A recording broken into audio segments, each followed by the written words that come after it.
জাতীয় থেকে আন্তর্জাতিক, প্রান্তিক জনপদ থেকে নগর চারপাশে ঠিক কি ঘটছে এই মুহূর্তে তা নিয়ে আয়োজন এখনচাত্তিক। সঙ্গে আছি শারমিন পুতুল। এদিকে বিএনপির পর আজ প্রধান উপদেষ্টা ডক্টর মোহাম্মদ ইউনূসের সঙ্গে বৈঠক করবে জামায়াত ও এনসিপি। রাষ্ট্রীয় অতিথি ভবন যমুনায় বিকেল ৫টায় এনসিপি ও ৬টায় জামায়াতের নেতারা বৈঠকে অংশ নেবেন। এ নিয়ে আরও জানাতে যমুনার সামনে থেকে যুক্ত হচ্ছেন হাসিব বিল্লাহ। হাসিব, ইতিমধ্যে তো ৫টা বেজে গেছে, এনসিপি নেতা কর্মীরা এসেছেন কিনা এবং বৈঠকে বসেছেন কিনা জানাবেন।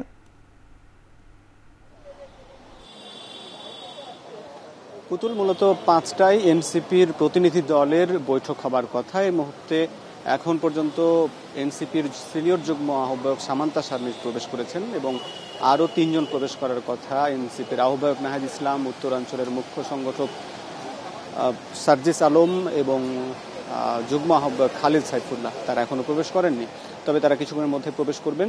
যাবার আগে সামান্তা শারমিন যেটি গণমাধ্যম কর্মীদেরকে বলেছেন, তারা কয়েকটি বিষয় নিয়ে আলাপ করবেন প্রধান উপদেষ্টার সঙ্গে। তার মধ্যে একটি হলো জুলাই সনদের আইনি ভিত্তি, যে কারণে মূলত এনসিপি জুলাই সনদে স্বাক্ষর করেনি এবং গণভোটের কি হবে, তার ধরন কি হবে এবং গণভোট কখন হবে, সেটি বাস্তবায়ন কি প্রক্রিয়া হবে, এই বিষয়গুলো নিয়ে আলাপ হবে। এছাড়া তারাও একই দাবি তুলবেন যে তাদের শাপলা প্রতীক নিয়ে যেহেতু দীর্ঘদিন ধরে তারা দাবি জানিয়ে আসছেন, যদিও নির্বাচন কমিশন সেটি এখনও তাদেরকে সেই প্রতীকটি দেয়নি, সে বিষয়ে প্রধান উপদেষ্টার সঙ্গে তারা আলাপ করবেন। এবং একই সঙ্গে জুলাই নির্বাচনের আগে যে বিচার প্রক্রিয়া যেন সম্পন্ন হয় সেটিও তারা আলাপ করবেন এবং একই সঙ্গে এই প্রশাসনে যেন রদবদল ক্ষেত্রে দলীয় লোকজন যেন না থাকে সে বিষয়ে তারা তুলে ধরবেন। যদিও একই দাবি তুলেছিল গতকালকে বিএনপি, তারা বলেছিল যে উপদেষ্টা পরিষদে কিংবা পুলিশ প্রশাসনে কোনো যেন দলীয় লোকজন না থাকেন, কর্মকর্তা না থাকেন, তাদেরকে সরিয়ে দিবেন।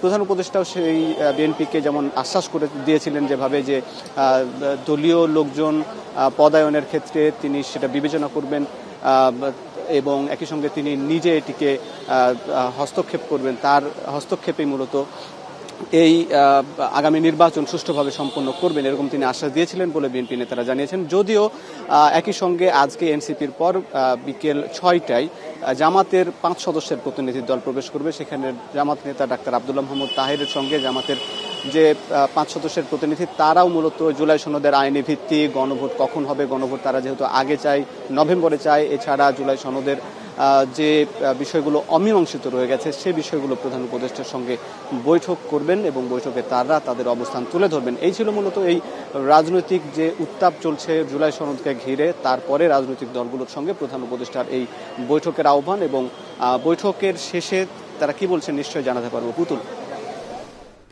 প্রধান উপদেষ্টার সঙ্গে এনসিপি নেতাদের বৈঠকের সবশেষ খবর জানাতে যমুনা থেকে যুক্ত ছিলেন হাসিব বিল্লাহ। নির্বাচন আয়োজনে কোনো চাপের কাছে নতি স্বীকার করবে না কমিশন, সাফ জানালো সিইসি। সরকারি নির্বাচন প্রশিক্ষণ ইনস্টিটিউটের এনএদের প্রশিক্ষণে আরও বলা হয়, নির্বাচনে তত্ত্বাবধায়ক সরকারের আবহ তৈরি করা হচ্ছে, তাতে ভয়ের কোনো কারণ নেই। বুধবার আসন্ন সংসদ নির্বাচন ঘিরে ইসি নির্বাচন ব্যবস্থা সংক্রান্ত প্রশিক্ষণের এই আলোচনায় বিশেষভাবে গুরুত্ব পায় কর্মকর্তাদের দায়িত্ব পালনে নিরপেক্ষতার বিষয়ে। এ সময় নির্বাচনে সততার সাথে কাজ করলে ইউএনের সাথে রয়েছে ইসি, অন্যথায় পার পাওয়ার কোনো সুযোগ নেই বলে হুঁশিয়ারি করেন নির্বাচন কমিশনার আনোয়ারুল ইসলাম সরকার। একই সাথে আইন অনুযায়ী রাজনৈতিক দল ও প্রার্থীর আচরণবিধি মাঠ পর্যায়ে বাস্তবায়নের জরুরি বলেও মত দেন আরেক কমিশনার সানাউল্লাহ। নিরপেক্ষ নির্বাচন আয়োজনের করণীয় ঠিক করতে পর্যায়ক্রমে দেশব্যাপী ছড়িয়ে দিতে চায় কমিশন।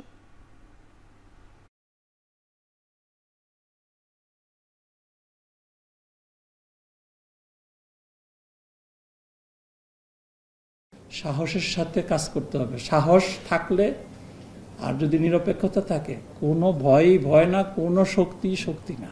আপনারা অবশ্যই ভালো করবেন। যেহেতু আপনাদেরকে প্রভাবিত করার মতো কোনো সরকার এখন নাই, সেহেতু আপনারা কিন্তু ফিল্ডে কিং।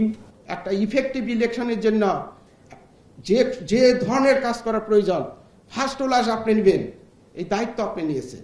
খোদা না করুক এই ইলেকশনও যদি আমরা ভালো না করতে পারি, বিশ্বের কাছে, মানুষের কাছে জাতির হিসাবে আমরা অত্যন্ত নিন্দিত জাতি হিসেবে পরিণত হব। আমরা চাই সর্বস্তরে সবাই আমরা আইন মেনে চলব, আইনের প্রতি শ্রদ্ধাশীল থাকব এবং আইনকে এস্টাবলিশ করব। সবকিছু শেষ হওয়ার পরে তখন দেখবেন যে আর কেউ নাই, সবাই মারামারি করে ভোটের কেন্দ্র দখল করে, বাক্স দখল করে বাড়ি চলে গেছে আর আপনি গিয়ে হাজির হলেন। সেটা যাতে না হয়, কোনো চাপের কাছে নথি স্বীকার করবেন না এবং সম্পূর্ণভাবে নিজের সিদ্ধান্তে, আইন অনুযায়ী সিদ্ধান্তে অটল থাকবেন। আমাদের পক্ষ থেকে আমরা সার্বিক সহযোগিতা দেব এবং নির্বাচন কমিশনও কিন্তু কারো কোনো অন্যায় চাপের কাছে নথি স্বীকার করবে না। যেসব উপদেষ্টাদের রাজনৈতিক দলের সাথে সম্পৃক্ত রয়েছে তারা সরকারে থাকলে সুষ্ঠু নির্বাচন হওয়া সম্ভব নয় বলে মন্তব্য করেছেন বিএনপির স্থায়ী কমিটির সদস্য আমির খসরু মাহমুদ চৌধুরী। ফলে অন্তর্বর্তী সরকারকে দ্রুত তত্ত্বাবধায়ক সরকারের ভূমিকায় যাওয়ার আহ্বান জানান বিএনপির নেতা। দুপুরে জাতীয় প্রেস ক্লাবে এক সভায় অংশ নিয়ে এসব কথা বলেন তিনি। নির্বাচনকে সামনে রেখে আমাদের এই জায়গাটা পরিষ্কার হতে হবে। এখানে কিন্তু ধোঁয়াশা কোনো কিছু রেখে নির্বাচন করা সম্ভব হবে না, এটা পরিষ্কার করতে হবে। এই জন্য আমরা বলছি, যেহেতু বর্তমান সরকার, অন্তর্বর্তী সরকার, আপনি কেয়ারটেকার সরকারের দায়িত্ব পালন করবেন আগামী নির্বাচনে, যেহেতু আর কোনো কেয়ারটেকার সরকার আসবে না নির্বাচনের আগে, এই সরকারকে ইমিডিয়েটলি সহসাই কেয়ারটেকার সরকারের ভূমিকায় অবতীর্ণ হতে হবে। প্রধান উপদেষ্টার সাথে বৈঠকে বিএনপি তত্ত্বাবধায়ক সরকার চায়নি, বরং সরকারের নিরপেক্ষ ভূমিকা চেয়েছে। দুপুরে সচিবালয়ে সাংবাদিকদের সাথে আলাপকালে একথা বলেন আইন উপদেষ্টা ডক্টর আসিফ নজরুল। তিনি বলেন, নির্বাচন নিয়ে কোনো সংশয় নেই, রাজনৈতিক দলগুলোর বক্তব্য বিবৃতির কারণে কিছুটা বিভ্রান্তি তৈরি করছে। নিরপেক্ষ ভূমিকা পালন করার জন্য প্রধান উপদেষ্টা এমনকি এই অ্যাসুরেন্স দিয়েছেন যে এখন জনপ্রশাসন বা অন্য কোনো জায়গা বড় বড় বদলির ব্যাপারটা উনি নিজে দেখবেন। তো বিএনপি তত্ত্বাবধায়ক সরকার চাই এটা বলে নাই, বলেছে ইন্টারিম সরকারকে তত্ত্বাবধায়ক সরকারের মতো রোল পালন করবে। এটা বলতে তত্ত্বাবধায়ক সরকার আমাদেরকে একটা নিরপেক্ষ ভূমিকা চেয়েছে, ওটা তাদেরকে অ্যাসিওর করা হয়। অবশেষে গুমের 2 মামলা সহ মানবতা বিরোধী 3 মামলায় 15 সেনা কর্মকর্তাকে গ্রেপ্তার দেখিয়ে কারাগারে পাঠানোর নির্দেশ দিলেন আন্তর্জাতিক অপরাধ ট্রাইব্যুনাল। একই সঙ্গে পরোয়ানাভুক্ত পলাতক আসামিদের 7 দিনের মধ্যে আত্মসমর্পণের পত্রিকায় বিজ্ঞপ্তি দেওয়ার নির্দেশ দেন আদালত। সকালে কড়া নিরাপত্তায় বিচারপতি মোহাম্মদ গোলাম মুর্তুজা মজুমদারের নেতৃত্বাধীন 3 সদস্যের ট্রাইব্যুনাল 1-এ হাজির করা হয় সেনা হেফাজতে থাকা 15 কর্মকর্তাকে। তাদের 13 জনকে 2টি গুমের মামলায় ও 2 জনকে জুলাই আন্দোলনে রামপুরা হত্যা মামলা আসামি হিসেবে তুলে ধরে প্রসিকিউশন। পরে অভিযুক্তদের গ্রেপ্তার দেখিয়ে কারাগারে পাঠানোর নির্দেশ দেন আদালত। আগামী 5 ও 20 নভেম্বর এই 3 মামলার পরবর্তী তারিখ ঠিক করা হয়েছে। এদিকে আসামি পক্ষের আইনজীবী জানিয়েছেন, অভিযুক্ত সেনা সদস্যরা স্বেচ্ছায় আত্মসমর্পণ করেছেন, তাদের সাব জেলে রাখা হবে বলেও জানান তিনি। আগামী শুনানিতে তাদের জামিন আবেদন করা হবে বলে জানান এই আইনজীবী। তাদেরকে গ্রেপ্তার দেখিয়ে কারাগারে প্রেরণের নির্দেশ দেওয়া হয়েছে এবং পরবর্তী তারিখ 20 নভেম্বর ধার্য করা হয়েছে। এবং এই মামলায় শেখ হাসিনা সহ জেনারেল তারিক সিদ্দিকী সহ যে সমস্ত আসামি পলাতক আছেন তাদের বিরুদ্ধে পত্রিকায় বিজ্ঞপ্তি দিয়ে হাজির হওয়ার জন্য নির্দেশ দেওয়া হয়েছে। আগামী 1 সপ্তাহের মধ্যে এই পত্রিকায় বিজ্ঞপ্তি দিয়ে তাদের হাজির হওয়ার জন্য বলা হয়েছে। তাদেরকে কাস্টডিতে প্রেরণের নির্দেশ দেওয়া হয়েছে। কাস্টডিতে প্রেরণ মানে হচ্ছে কারা কর্তৃপক্ষের অধীনে তারা চলে যাবেন। কারা কর্তৃপক্ষ তাদেরকে কোথায় রাখবেন, অর্থাৎ কোন জেলে রাখবেন, কোন সাব জেলে রাখবেন, ঢাকায় রাখবেন না চট্টগ্রামে পাঠাবেন না অন্য কোথাও রাখবেন, এটা অ্যাবসোলুট অথরিটি কারা কর্তৃপক্ষের অর্থাৎ সরকারের। আদালতের কাজ হচ্ছে তাদেরকে কাস্টডিতে পাঠিয়ে দেওয়া। কাস্টডিটা মেনটেন করেন রাষ্ট্র বা স্বরাষ্ট্র মন্ত্রণালয় অথবা মোর স্পেসিফিক্যালি কারা অধিদপ্তর। সুতরাং কারা কর্তৃপক্ষ তাদেরকে কোন কারাগারে রাখবেন সেটা তারাই নির্ধারণ করবে। তারা আইনের প্রতি শ্রদ্ধাশীল হয়ে আজকে এই আদালতে তারা আত্মসমর্পণ করেছে। তারা সবাই আশা করে তারা এই আদালতের মাধ্যমে ন্যায় বিচার পাবে। যারা সত্যিকারে অপরাধ সংগঠিত করেছে তারা পার্শ্ববর্তী দেশ ভারতে পালিয়ে গেছে। এই অফিসার অত্যন্ত বলিয়ান এবং তারা নির্দোষ এবং তারা কোর্টের মাধ্যমে ভবিষ্যতে নির্দোষ প্রমাণিত হবে বলে আমরা আশা করি। অভিযুক্ত সেনা সদস্যদের ট্রাইব্যুনালে হাজির করার ঘটনাকে বড় অর্জন হিসেবে দেখছেন আওয়ামী লীগ আমলে গুমের শিকার ব্যক্তিরা।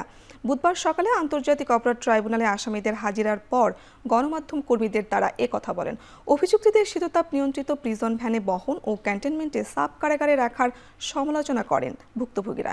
এ সময় আয়নাঘরে বন্দি ব্রিগেডিয়ার আজমি বলেন, যারা অপরাধ করেছেন তাদের জন্য সেনাবাহিনীকে দোষারোপ করলে চলবে না। ভারত এদেশের জনগণ ও সেনাবাহিনীকে মুখোমুখি করার চক্রান্ত করেছে বলেও অভিযোগ করেন তিনি। গুমের শিকার ব্যারিস্টার আরমান বলেন, ওয়ারেন্টভুক্ত আসামিদের যারা দেশ ছাড়তে সহায়তা করে করেছে তাদেরও আইনের আওতায় আনতে হবে।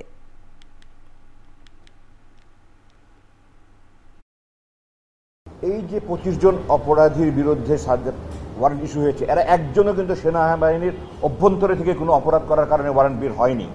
তারা সেনাবাহিনীর বাইরে এসে, সেনাপ্রধানের নিয়ন্ত্রণের বাইরে এসে তারা এগুলি করেছে। 999 জন ভালো আর একজন খারাপ, তার জন্য পুরো বাহিনীকে বদনাম রটানো, কুচ্ছাটানো কিন্তু কোনো দেশপ্রেমিকের কাজ নয়। আমার স্বামীকে নাকি ইন্ডিয়া নিয়ে গেছে, তাকে নাকি মারা হয় না, এটা বলছে জিয়াউল হাসানের ছোট ভাই। এসি ভ্যানে করে আনা হয়েছে, যেটা আসলে ঠিক নাই। এই গুমের সাথে যারা জড়িত তাদের সর্বোচ্চ বিচার যাতে হয় বাংলা। আর এই বাহিনীতে যেন এইরকম মানুষের সৃষ্টি না হয়, যেন তারা এই কাজ করে তাদের প্রমোশন পদবি বাগাই নেওয়ার চেষ্টা করে। মানবতা বিরোধী অপরাধে অভিযুক্ত ক্ষমতাচ্যুত প্রধানমন্ত্রী শেখ হাসিনা আসাদুজ্জামান কামাল চৌধুরী আব্দুল্লাহ আল মামুনের মামলার রায়ের দিন আগামীকাল ধার্য হতে যাচ্ছে। বুধবার আসামি পক্ষের যুক্তিতর্ক শেষ হলে ট্রাইব্যুনাল এই আদেশ দেন। প্রসিকিউশন জানায় আগামীকাল প্রথমে চিফ প্রসিকিউটর ও অ্যাটর্নি জেনারেল তাদের সমাপনী বক্তব্য রাখবেন। তারপর আনুষ্ঠানিকভাবে মামলার রায়ের জন্য দিন ধার্য হবে। রাজসাক্ষী হওয়া চৌধুরী আল মামুনের বিষয়ে ট্রাইব্যুনাল সিদ্ধান্ত নেবেন বলেও জানানো হয়। আর এর আগে দুপুরে শুরু হয় আসামিপক্ষের আইনজীবী আমির হোসেনের যুক্তিতর্ক। এ সময় তিনি শেখ হাসিনা ও আসাদুজ্জামান খান কামালের উপর আরোপিত অভিযোগ প্রমাণ হয়নি দাবি করে তাদের বেকসুর খালাস চান। এরপর যুক্তিতর্ক উপস্থাপন করেন আল মামুনের আইনজীবী। যুক্তিতর্ক শেষে প্রসিকিউশন আসামিপক্ষের বিভিন্ন যুক্তিতর্কের জবাব দেন।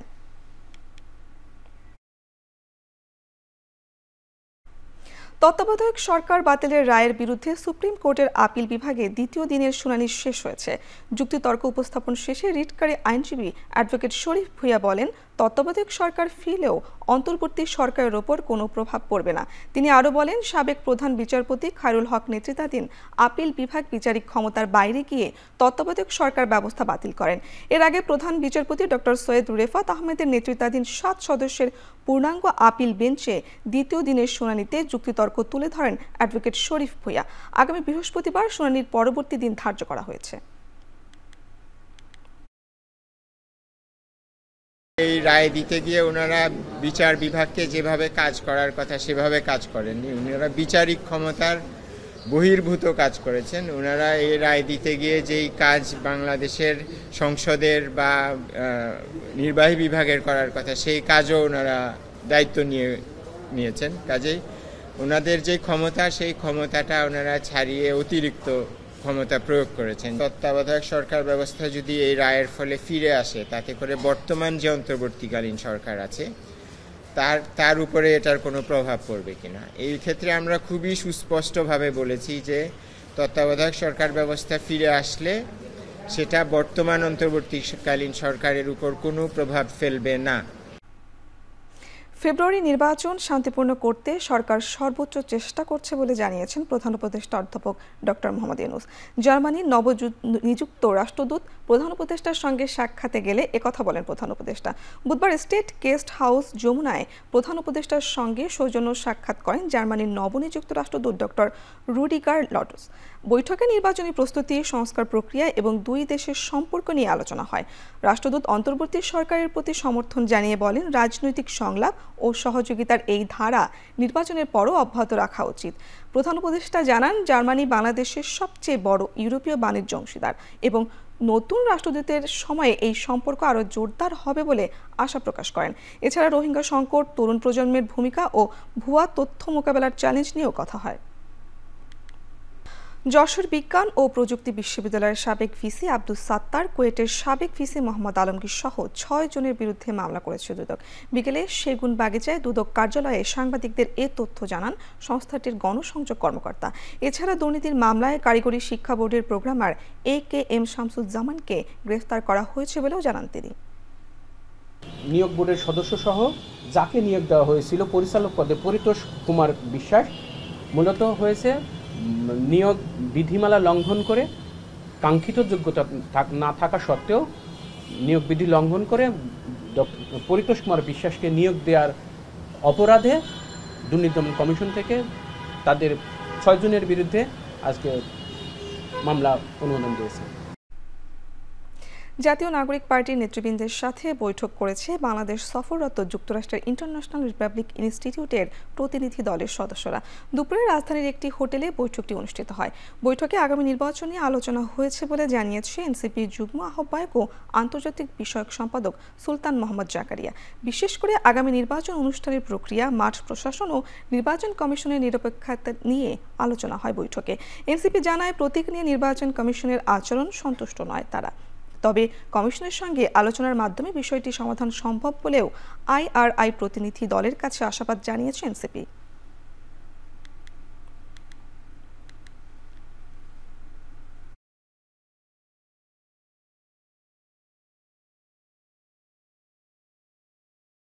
আমাদের সিম্বল নিয়ে যা হচ্ছে, যে বিষয়গুলো এখন পর্যন্ত পেন্ডিং আছে, এই বিষয়গুলো নিয়ে আমরা আমাদের যে উদ্বেগ আমরা তাদের সাথে শেয়ার করেছি।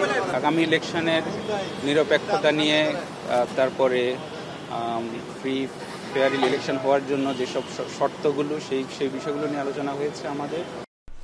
রোহিঙ্গা সংকটকে এই অঞ্চলের নিরাপত্তার জন্য সবচেয়ে বড় হুমকি উল্লেখ করে ঐক্যবদ্ধভাবে এর সমাধান করতে হবে বলে জানিয়েছেন নৌ পরিবহন উপদেষ্টা ডক্টর এম শাখাওয়াত হোসেন। দুপুরে রাজধানীর BIISS মিলনায়তনে সশস্ত্র বাহিনী বিভাগের আয়োজনে আঞ্চলিক ভূ রাজনীতি নিয়ে এক সেমিনারে তিনি একথা বলেন। এ অঞ্চলে শান্তি বজায় রাখতে হবে, সব দেশকে সঙ্গে আগাতে হবে বলে মনে করেন তিনি। বক্তারা আঞ্চলিক নানা সংকট ও সম্ভাবনার কথা তুলে ধরেন। সেমিনারে আরও বক্তব্য রাখেন সশস্ত্র বাহিনী বিভাগের principal staff officer lieutenant general SM Kamrul Hasan, BIISS এর মহাপরিচালক মেজর জেনারেল ইফতেখার আনিসন।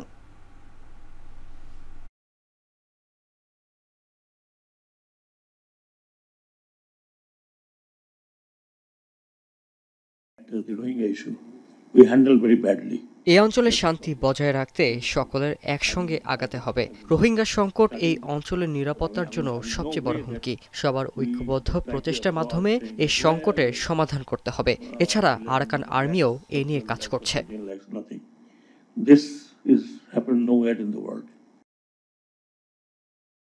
জাতীয় নির্বাচনকে প্রলম্বিত করতে দেশি ও বিদেশি ষড়যন্ত্রকারীরা ওত পেতে আছে বলে মন্তব্য করেছেন বিএনপির ভাইস চেয়ারম্যান আহমেদ আজম খান। তিনি বলেন, গণতন্ত্রের যাত্রায় ফেরত যেতে ও গণতান্ত্রিক সমাজ গড়ার মূল শর্ত সময়মতো জাতীয় নির্বাচন।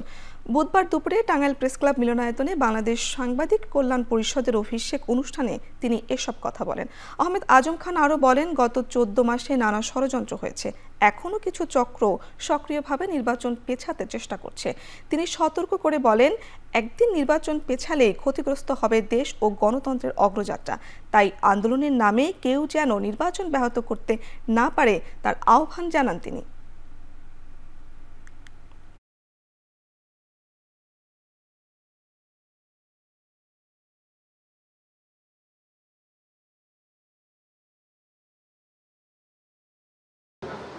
নির্বাচনকে কেন্দ্র করে দেশি এবং বিদেশি চক্র বারবার সক্রিয় হচ্ছে। আমরা স্পষ্ট বলতে চাই, আপনারা আন্দোলন করুন, কিন্তু গণতন্ত্রে ফেরার জন্য যে নির্বাচন, সেই নির্বাচন যদি আপনাদের আন্দোলনে ব্যাহত হয়, এর দায় আপনাদেরকেই নিতে হবে। চট্টগ্রাম বন্দরের নিউ মোরিং টার্মিনাল বিদেশিদেরকে ইজারা দেওয়ার সিদ্ধান্ত বাতিলের দাবিতে বিক্ষোভ মিছিল ও সমাবেশ অনুষ্ঠিত হয়েছে। সকালে নগরীর আগ্রাবাদ মোড়ে সমবেত হন বিভিন্ন কারখানার কয়েকশো শ্রমিক। পরে শ্রমিক কর্মচারী ঐক্য পরিষদ ব্যানারে বিক্ষোভ করেন। পরে বন্দর অভিমুখে মিছিল বের করেন তারা। এক পর্যায়ে মিছিলটি পুলিশি বাধার মুখে পড়ে। পরে সেখানেই সংক্ষিপ্ত সমাবেশ করেন শ্রমিকরা। এ সময় চট্টগ্রাম বন্দরের নিউ মোরিং টার্মিনাল বিদেশিদের হাতে ইজারা দেওয়ার সিদ্ধান্ত বাতিলের দাবি জানানো হয়। একই সঙ্গে চলতি মাসের মধ্যে দাবি মানা না হলে আগামী 1 নভেম্বর অনশন কর্মসূচি সহ কঠোর আন্দোলনের হুঁশিয়ারি দেন বক্তারা। শ্রমিক নেতারা বলেন, দেশের বন্দর বিদেশিদের দিলে বহিঃশত্রুর হুমকির মুখে পড়বে। এদিকে মাসুল বাড়ানো সহ একই দাবিতে পরিবহন শ্রমিক, ব্যবসায়ী সংগঠন সহ নানা পক্ষ কর্মসূচি পালন করছে।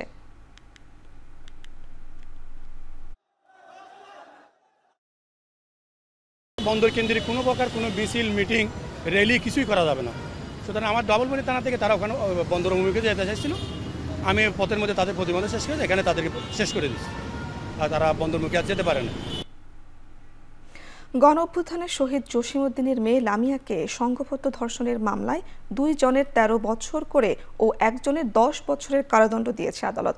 দুপুরে পটুয়াখালী নারী ও শিশু নির্যাতন দমন ট্রাইব্যুনালে বিচারক এই রায় দেন। মামলার বিবরণে জানা যায় 2025 সালের 18 মার্চ সন্ধ্যায় দুমকি উপজেলার পাঙ্গাশিয়া ইউনিয়নে নিজ বাড়ি থেকে নানাবাড়ি যাওয়ার পথে কিশোরী লামিয়াকে সংঘবদ্ধ ধর্ষণ করে। ঘটনার পর নিজেই বাদী হয়ে দুমকি থানার একাধিক আসামির বিরুদ্ধে মামলা করেন। এই ঘটনার পর গভীর মানসিক আঘাতে ভুক্তভোগী লামিয়া পরে আত্মহত্যা করেন। সে সময় ঘটনাটি এলাকা জুড়ে ব্যাপক ক্ষোভ ও প্রতিবাদের সৃষ্টি হয়।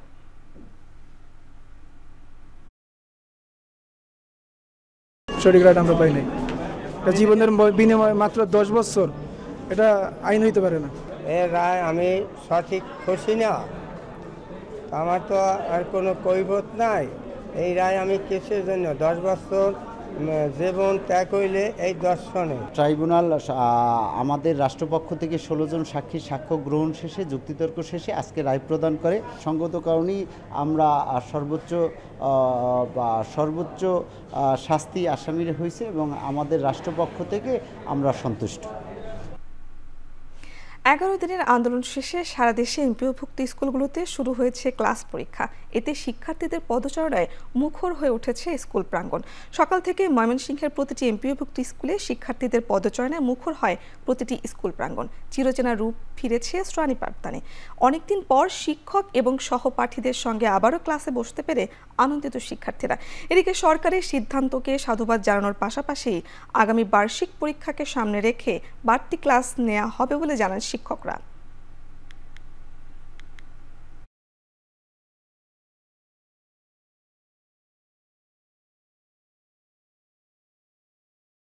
দশ 11 দিন পর ক্লাসে আসলাম। আমার আজকে ক্লাসে এসে খুবই ভালো লাগছে। অনেকদিন পর বন্ধুদের সাথে দেখা। আমরা আবার ক্লাস শুরু করে দিয়েছি, কিন্তু সামনে আমাদের বার্ষিক পরীক্ষা। যেহেতু সামনে বার্ষিক পরীক্ষা, আমাদের মনে হয় যে আরেকটু ভালো করে পড়াতে হবে। বাড়তি ক্লাস করে হোক বা ক্লাসে বেশি সময় নিয়ে হোক, আমাদের যে পরীক্ষা, আমাদের বার্ষিক পরীক্ষার আগে পরীক্ষা নিয়ে হোক, আমরা তাদেরকে পুষিয়ে দেওয়ার চেষ্টা করব। নিরাপদ সড়ক নিশ্চিতে আগামীতে লাইসেন্স পেতে হলে 60 ঘন্টা প্রশিক্ষণ থাকতে হবে জানিয়েছেন সড়ক উপদেষ্টা ও সেতু উপদেষ্টা মোহাম্মদ ফাজুল কবির খান। রাজধানী তেজগাঁওয়ের সড়ক ভবনে জাতীয় সড়ক নিরাপদ দিবস আলোচনা সভায় এ কথা বলেন তিনি বলেন, চালকরা প্রশিক্ষণপ্রাপ্ত না হওয়ায় দুর্ঘটনা বাড়ছে। এগুলোর আসলে কারণটা কি, এটা আমরা কিন্তু সবাই জানি, কমে আসবে।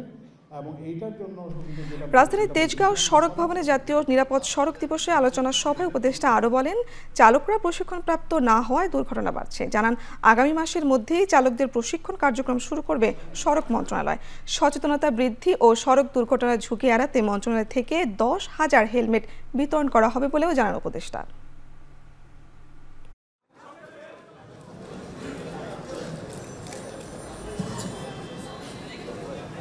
সামনে লাইসেন্স পেতে হলে আপনাকে 60 ঘন্টার প্রশিক্ষণ নিতে হবে এবং এই প্রশিক্ষণের ব্যবস্থা আমরা করব। এবং আপনি যখন প্রশিক্ষণ নেবেন তা আপনার তো আয় থাকবে না, সেই জন্য আমরা প্রশিক্ষণ একটা ভাতা আপনাদেরকে দেব।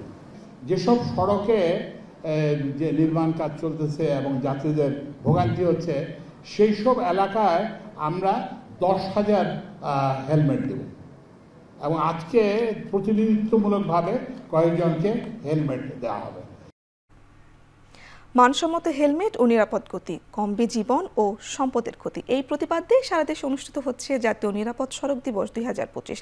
দিবসটি উপলক্ষে সকালে চট্টগ্রামের লালখান বাজার থেকে বিআরটি এর আয়োজন শুরু হয় বর্ণাঢ্য র্যালি। এ সময় র্যালিতে অংশ নেয় স্কুল কলেজের শিক্ষার্থী ও যানবাহনের চালক সহ বিভিন্ন শ্রেণী পেশার মানুষ।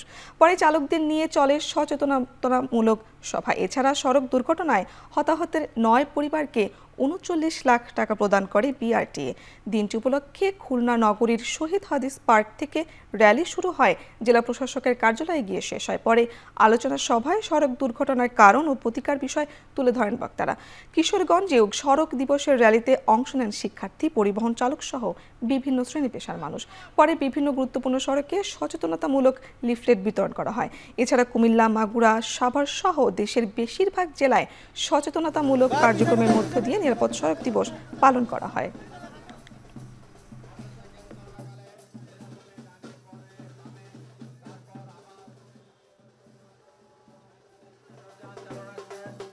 রুশ প্রেসিডেন্ট ভ্লাদিমির পুতিনের সঙ্গে অকার্যকর বৈঠকে বসতে চান না মার্কিন প্রেসিডেন্ট ডোনাল্ড ট্রাম্প। হাঙ্গেরিতে অনুষ্ঠিত দুই নেতার বৈঠকের বিষয়ে তাৎক্ষণিক কোনো পরিকল্পনা নেই হোয়াইট হাউসের। এমন বার্তার পর মঙ্গলবার সাংবাদিকদের একথা জানান ট্রাম্প। ইউক্রেন যুদ্ধকে ভয়াবহ আখ্যা দিয়ে ট্রাম্প অভিযোগ করেন, যুদ্ধ শুরুর সময় তিনি ক্ষমতায় থাকলে কখনোই এটি হতে দিতেন না।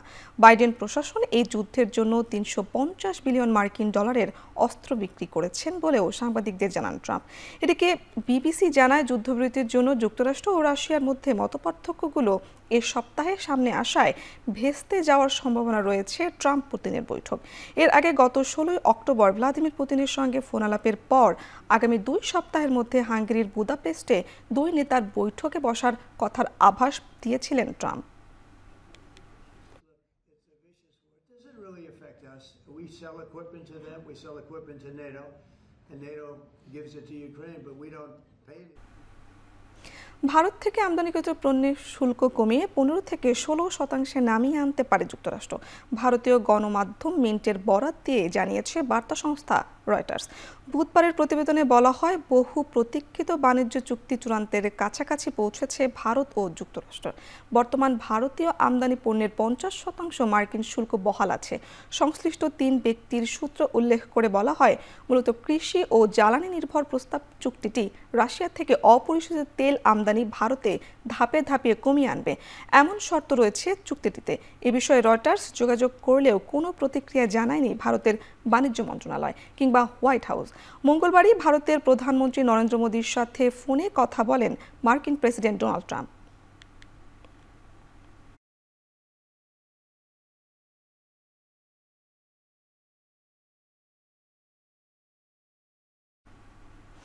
যুদ্ধবিরতির প্রথম ধাপ অনুযায়ী তেল আবিবের কাছে আরও ২ ইসরায়েলি জিম্মির মরদেহ হস্তান্তর করেছে হামাস।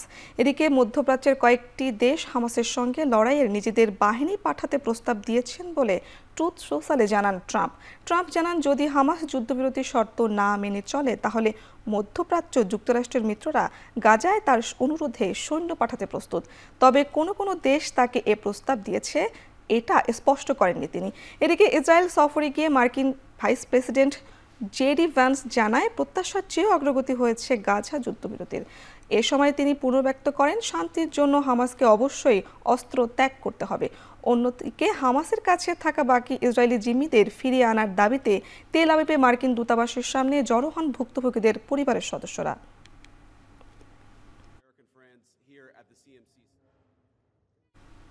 $10 কোটি সমমূল্যের রাজকীয় রত্ন ও অলংকার চুরির ৩ দিন পর আবারও দর্শনার্থীদের জন্য উন্মুক্ত হল বিশ্ববিখ্যাত লুভ মিউজিয়াম। ফ্রান্সের রাজধানী প্যারিসে বুধবার স্থানীয় সময় সকাল ৯টা থেকে খুলে যায় জাদুঘরের দরজা। তবে রোববার চুরির ঘটনা ঘটে জাদুঘরের যে অংশে সেই অ্যাপোলো গ্যালারি এখনও বন্ধ আছে।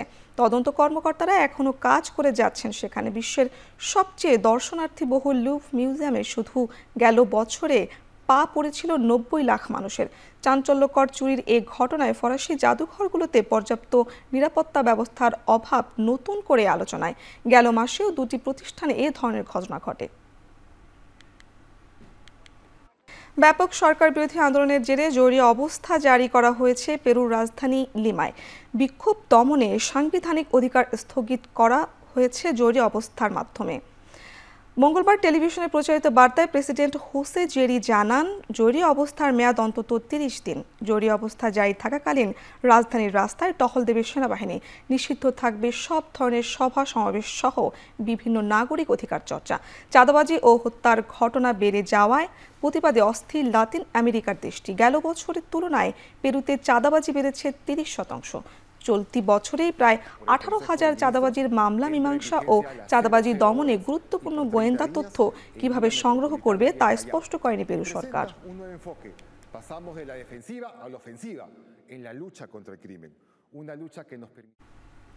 আকাশসীমায় মাদক চোরা কারবারিদের বিপুল সংখ্যক বেলুনের উপস্থিতিতে বন্ধ রাখা হয়েছে লিথুনিয়ার একটি বিমানবন্দর। ভিলনিয়াস বিমানবন্দরে স্থগিত সব ধরনের এয়ার ট্রাফিক। মঙ্গলবার আফ্রিকান দেশটির জাতীয় দুর্যোগ ব্যবস্থাপনা কেন্দ্র থেকে এক বিবৃতিতে জানানো হয় এ তথ্য। বলা হয়, বেলারুশ থেকে সিগারেট পাচারে বেলুন ব্যবহারের জেরে ব্যবহৃত হচ্ছে বিমানবন্দরের স্বাভাবিক কার্যক্রম। ঘুরিয়ে দেওয়া হয়েছে 8টি বিমানের অবতরণ। একই কারণে গেল 5 অক্টোবরও বন্ধ রাখা হয়েছিল বিমানবন্দরটি। গেল কয়েক সপ্তাহে কোপেনহেগেন, মিউনিক ও বাল্টিক অঞ্চলের বিভিন্ন বিমানবন্দরে ড্রোন ও বেলুন দেখা যাওয়ায় ব্যাহত হচ্ছে ইউরোপীয় বিমান সংস্থাগুলোর কার্যক্রম।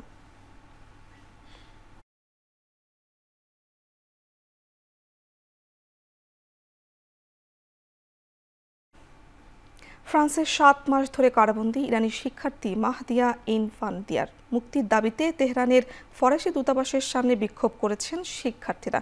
ইরানের অভিযোগ, সামাজিক যোগাযোগ মাধ্যমে ইসরায়েল বিরোধী পোস্ট দেয় মাহদিয়াকে অবৈধভাবে গ্রেফতার করে রেখেছে ফ্রান্স সরকার। বর্তমানে ফ্রান্সের লিওন কারাগারে বন্দী আছেন তিনি। মঙ্গলবার ইরানের আধা সরকারি বার্তা সংস্থা তাসনিম এক ইরানি কূটনীতিকের বরাতে জানায়, বিনিময়যোগ্য বন্দীর তালিকায় রাখা হয়েছে মাহদিয়াকে। রাজনৈতিক প্রক্রিয়া দূতাবাসের মাধ্যমে হস্তান্তর করা হতে পারে তাকে। এর বিনিময়ে 2022 সাল থেকে ইরানে বন্দী 2 ফরাসি নাগরিককে ফেরত চাইবে প্যারিস।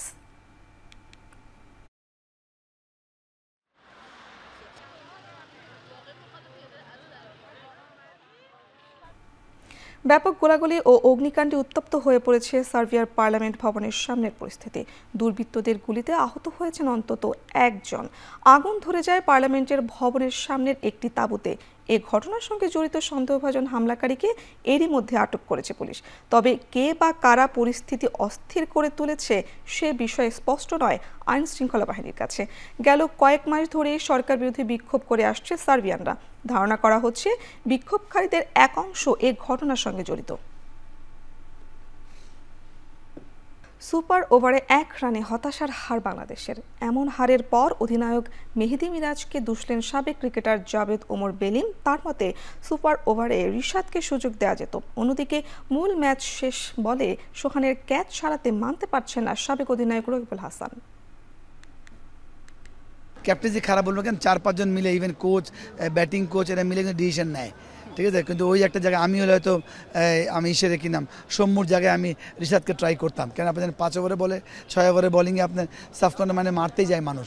ওনার যদি ভালো গত 2টা ম্যাচে উনি আউটস্ট্যান্ডিং করছেন, আবার রাইট লেফটি কম্বিনেশন ছিল, তো ওই জায়গায় আমার মনে হয় আমি হয়তো সাইফ এবং রিশাদকে আমি ট্রাই করতাম। ওয়েস্ট ইন্ডিজ কিন্তু অপরচুনিটি তৈরি করেছে সুপার যাওয়ার জন্য। ওরা যেভাবে খেলছিল লাস্ট 7 উইকেট পড়ার পর অনারে জেতার কথা, ওই জায়গায় ওরা স্লগ সুইপ বা এগুলো খেলতে গিয়ে সুযোগ দিয়েছিল। উইকেট তো গত ম্যাচের থেকে কাছাকাছি ছিল, বাট একটু হয়তো বেটার ছিল। But then captaincy he is doing all right. Out করা উচিত ছিল, লিভ ইট করে সোয়ান সরে যেত, বিকজ ও হলো attacking the ball, when is facing the ball, এটা তার ক্যাচ, এটা ক্রিকেটের ভাষায় আমরা বলি। সময়টা দারুণ পার করছেন বাংলাদেশ স্পিন অলরাউন্ডার রিশাদ হোসেন। ঘরের মাঠে চলমান সিরিজে ব্যাট হাতে করেছেন 65 রান আর বল হাতে নিয়েছেন 9 উইকেট। দুর্দান্ত এই পারফরমেন্সের প্রভাব পড়েছে র্যাঙ্কিংয়েও। আইসিসির প্রকাশিত সর্বশেষ র্যাঙ্কিংয়ে অলরাউন্ডারদের মধ্যে 87 ধাপ এগিয়ে গিয়েছেন রিশাদ। বর্তমানে অবস্থান করছেন 37তম স্থানে। বর্তমানে এই বাংলাদেশি তারকার অলরাউন্ডার রেটিং 151, যা তার ক্যারিয়ারের সেরা অবস্থান। এছাড়া নিজের অসাধারণ বোলিংয়ের সুবাদে বোলারদের ক্রমতালিকায় এগিয়েছেন 65 ধাপ।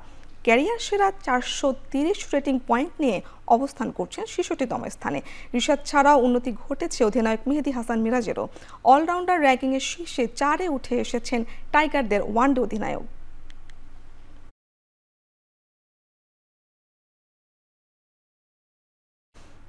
দক্ষিণ আফ্রিকার বিপক্ষে রাওয়ালপিন্ডি টেস্টে অভিষেক হয়েছে আসিফ আফ্রিদির। তার অভিষেক টেস্টে বিশ্ব রেকর্ড গড়েছেন এই পাকিস্তানি স্পিনার।